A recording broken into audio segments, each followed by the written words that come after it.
না, না, না। আপু প্রত্যেকটা সময় খুবই প্রফেশনাল ছিল, হেল্পফুল ছিল।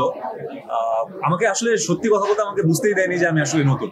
একটু ভীত, বাট এখানে অনেকেই পরিচিত মুখ আছে আমার। সো একটু কমফোর্টেবলও লাগছে। বাট আলহামদুলিল্লাহ গুড এভরিথিং। বাট না, ব্যাড এক্সপিরিয়েন্স এখানে কিছুই হয়নি। পুরোটাই গুড এক্সপিরিয়েন্স ছিল। আমার যেহেতু আমি নতুন, এটা আমার সেকেন্ড প্রজেক্ট। এর মাঝে 2টা ফিকশন করা হয়েছে। তো আপু আমাকে অনেক ডিটেইলিং বা অ্যাক্টিং অনেক হেল্প করেছে।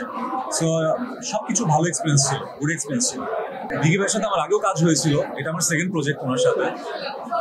ফার্স্ট প্রজেক্টটাও ভালো হয়েছিল, শুটিং এক্সপিরিয়েন্স ভালো ছিল। আমার মনে হয় আমাদের এই গল্পটা প্রত্যেকটা মানুষের জীবনের সাথে কানেক্ট করতে পারবে তারা, যে এটা কোনো না কোনো মানুষ তার লাইফে একটা সার্টেন একটা টাইমে এটা ফেস করেছে বা করবে। সো এটার মধ্যে একটা কানেকশন আছে এই গল্পতে। যখন তারা দেখবে তখন তারা সেই কানেকশনটা বুঝতে পারবে।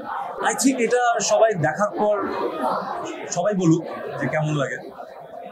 এটা আসলে একটু সাসপেন্স হিসেবে রাখতে যাচ্ছি। ব্যস্ততা এখন তো ঈদের সিজন, এখন ফিকশনের কাজ হচ্ছে, ফ্যাশন ইন্ডাস্ট্রিতে কাজ হচ্ছে, সবকিছু মিলে আলহামদুলিল্লাহ ভালো আছি, ব্যস্ত আছি। দোয়া করবেন। একটু ভীত, বাট এখানে অনেকেই পরিচিত মুখ আছে আমার। সো একটু কমফোর্টেবলও লাগছে। বাট আলহামদুলিল্লাহ গুড এভরিথিং। আমি তো বরাবরের মতোই, এর আগেও আমার কাজ হয়েছে আপুর সাথে। আপু শুটিং ইউনিটে খুবই হেল্পফুল, অ্যাক্টিং এর ক্ষেত্রে খুবই হেল্পফুল।